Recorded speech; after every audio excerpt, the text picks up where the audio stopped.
नेता की नज़र में भी डॉक्टर गोविंद सिंह जी झूठे हैं।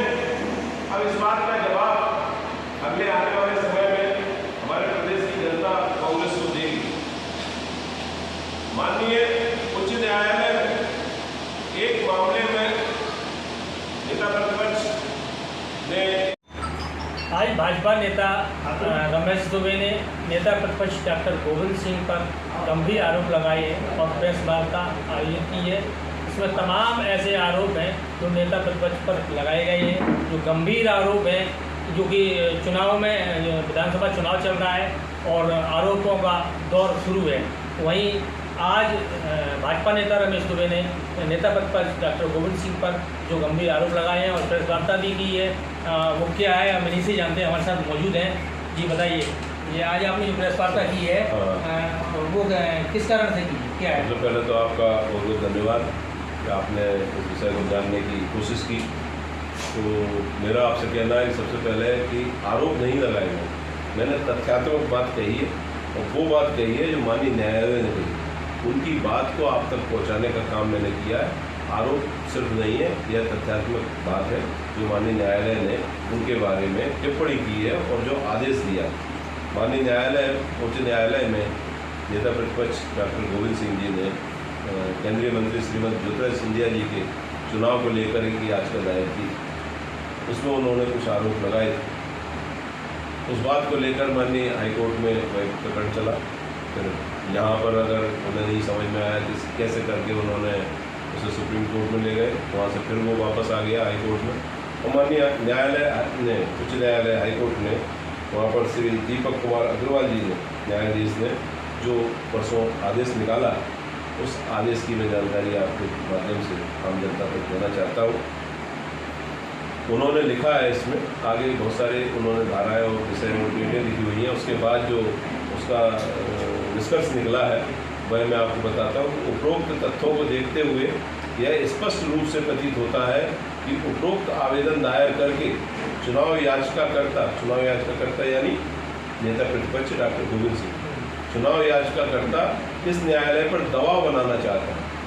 माननीय न्यायालय इस बात को महसूस कर गया कि ये दबाव बना रहे हैं माननीय न्यायालय पर, और इसलिए उसने खंडपीठ के खिलाफ कुछ झूठे आरोप लगाए, मतलब दबाव बनाने का काम किया।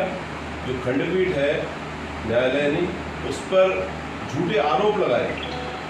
यह तो एक बहुत बड़ा प्रश्न चिन्ह खड़ा हो गया हमारी न्याय व्यवस्था पर। अगर कोई नेता प्रतिपक्ष संवैधानिक पद पर चुना हुआ व्यक्ति अगर न्यायालय पर इस प्रकार के आरोप लगा रहा है, यह वाकई में एक बड़ा ही शर्म का विषय है कि नेता प्रतिपक्ष जैसे पद को संविधान पद पर रहते हुए न्यायालय के खिलाफ इस प्रकार की टिप्पणी करना, यानी कि वो न्यायालय से भी ऊपर हो गए, मतलब वो स्वयं को न्यायालय से भी ऊंचा समझ रहे हैं। तब जाके तो वो न्यायालय को भी झूठा बात कह के अपनी बात कहलवाना चाहते हैं। उसके आगे उन्होंने लिखा है, यदि उन्हें इस न्यायालय द्वारा मामले की सुनवाई करवाने में कोई दिलचस्पी नहीं है तो उन्हें माननीय मुख्य न्यायाधीश के समक्ष उपरोक्त विषय को ले जाना चाहिए। इसके बाद उन्होंने आदेश में लिखा है कि चुनाव याचिकाकर्ता के विद्वान वरिष्ठ वकील ने जो भी तथ्य पेश किए वह इनकी बात से कहीं मेल नहीं खाते, जो वह आरोप लगा रहे हैं उस बात से मेल नहीं खाते और उनकी बात को कागज देने में सहायक नहीं है। तदनुसार इसके पीछे ऐसा लगता है कि कोई गुप्त उद्देश्य उनका है, कि इसके पीछे कुछ गुप्त उद्देश्य है जिसके कारण वो न्यायालय में इस प्रकार का कार्य कर रहे हैं और दबाव बनाकर ऑर्डर निकलवाना चाहते हैं। तो इसको लेकर माननीय न्यायालय ने IA संख्या 4168 के तहत 10,000 रुपये का जुर्माना नेता प्रतिपक्ष डॉक्टर गोविंद सिंह पर ठोका है।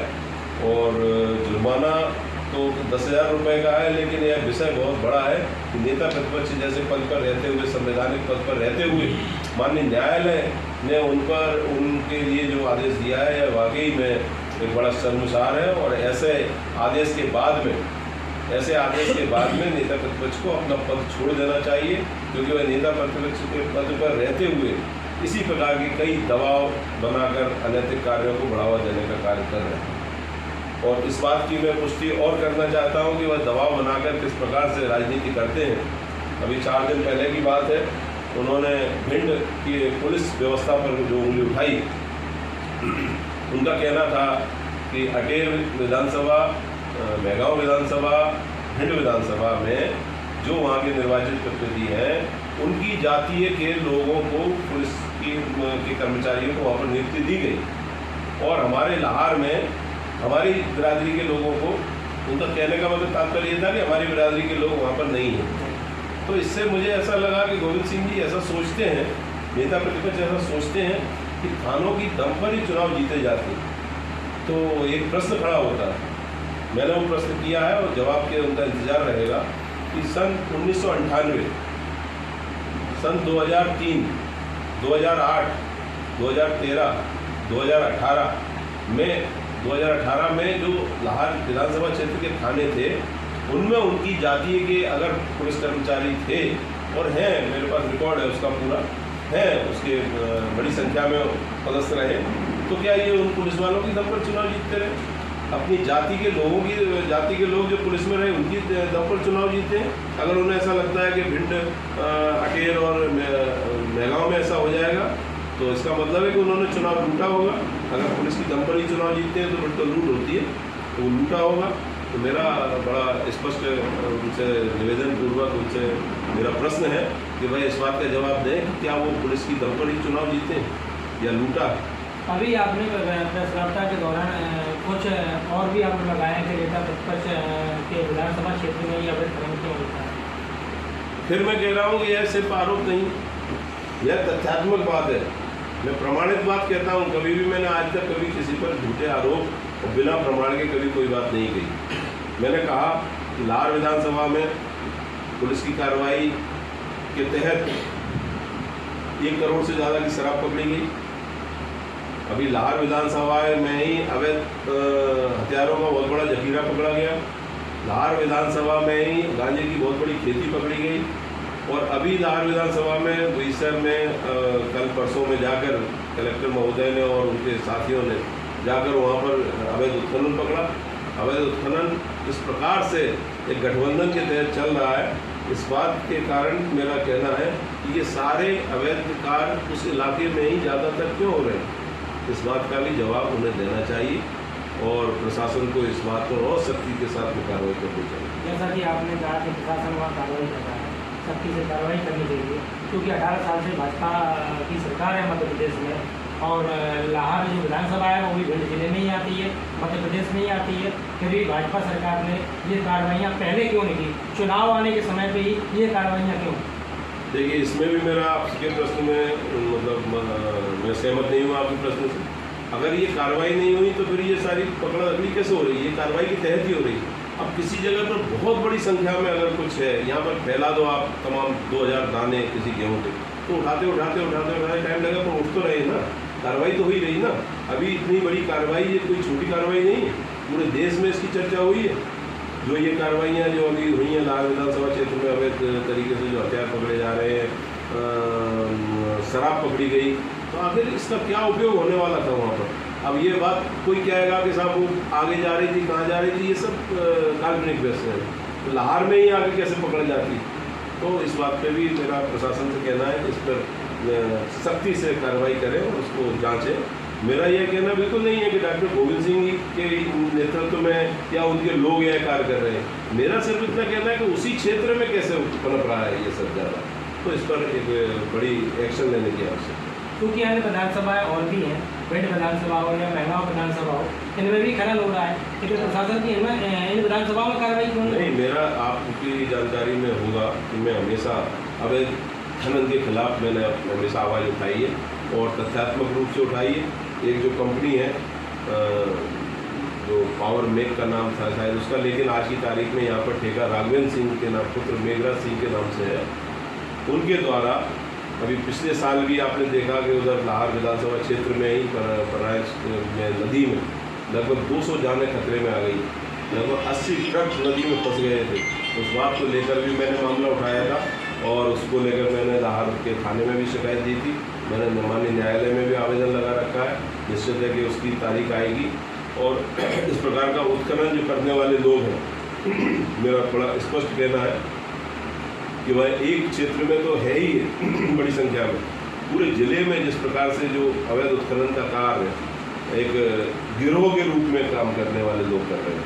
उसमें कुछ ठेकेदार तो सारे हैं ही हैं, रेत चोर सारे इकट्ठे हैं। उन्हें ठेकेदार नहीं कहते, हम रेत चोर हैं। ठेका के नाम पर रेत की चोरी करते हैं। आपको परमिशन मिली हुई है 1 नंबर की, आप 7 नंबर से रेत निकाल रहे हैं, इसका मतलब रेत चोरी कर रहे हैं। आपको परमिशन मिली है 100 ट्रॉली इकट्ठी करने की, आप 100 ट्रॉली को सामने रखकर आप 5000 ट्रॉलियाँ निकाल रहे हैं, यह रेत चोरी है। इसमें एक बहुत बड़ा गठबंधन है, उसमें कुछ नेता भी हो सकते हैं, उसमें कुछ अधिकारी भी हो सकते हैं, उसमें रेत माफिया भी हो सकते हैं जो चोरी कर रहे हैं, और उसमें कुछ और हमारे और समाज के लोग हो सकते हैं। तो यह एक जो गठबंधन है इसको तोड़ने की आवश्यकता है। और मैं समझता हूँ कि अभी मैंने इस विषय को लेकर परसों भी मैंने पुलिस अधीक्षक महोदय से ये वाली बात कही थी कि जिस प्रकार की ये सब चल रही है उनकी गतिविधियाँ, तो उन्होंने कहा निश्चित हम उसको प्रसारित करेंगे और उसका रिजल्ट हमें देखने को मिला कि परसों वहाँ पर जो है मशीनें पकड़ी गई और अब उसके खिलाफ कार्रवाई हुई। चूँकि लाहौर विधानसभा क्षेत्र नेता प्रतिपक्ष का घर माना जाता है, 7 बार से वो लगातार वहाँ जीतते आ रहे हैं। ऐसे में बीजेपी के कई गद्दावर नेता, केंद्रीय मंत्री, मुख्यमंत्री, अन्य और भी कई मंत्रियों के दौरे वहाँ लगातार हो रहे हैं। मुख्यमंत्री भी कई बार वहाँ आ चुके हैं। केंद्रीय मंत्री वगैरह सिंधिया ने भी उनको चुनौती दी थी, चैलेंज किया था, और पलटवार में उन्होंने भी दूसरे दिन सिंधिया को चैलेंज किया था कि वो वहाँ स्वयं आए चुनाव में। तो ऐसे में क्या उनके घर में भाजपा जीत पाएगी? देखिए, चैलेंज वैलेंज करना और चुनौती देना ये सब लोगों के विषय रहता है, तो कौन क्या कहे ये एक अलग विषय हो गया। भारतीय जनता पार्टी पूरी तरह से तैयार है चुनाव के लिए, और इस बार एक अलग ही रिजल्ट हम सबको देखने को मिलेंगे, और जिले की 5 सीटें हम लोग भारतीय जनता पार्टी यहाँ पर मिलेगी। ये थे डॉक्टर रमेश दुबे, जो कि भाजपा नेता है, और इन्होंने आज प्रेस वार्ता की थी। इससे खास बातचीत आयोजित की है। TV24 के लिए अमित द्विवेदी। धन्यवाद।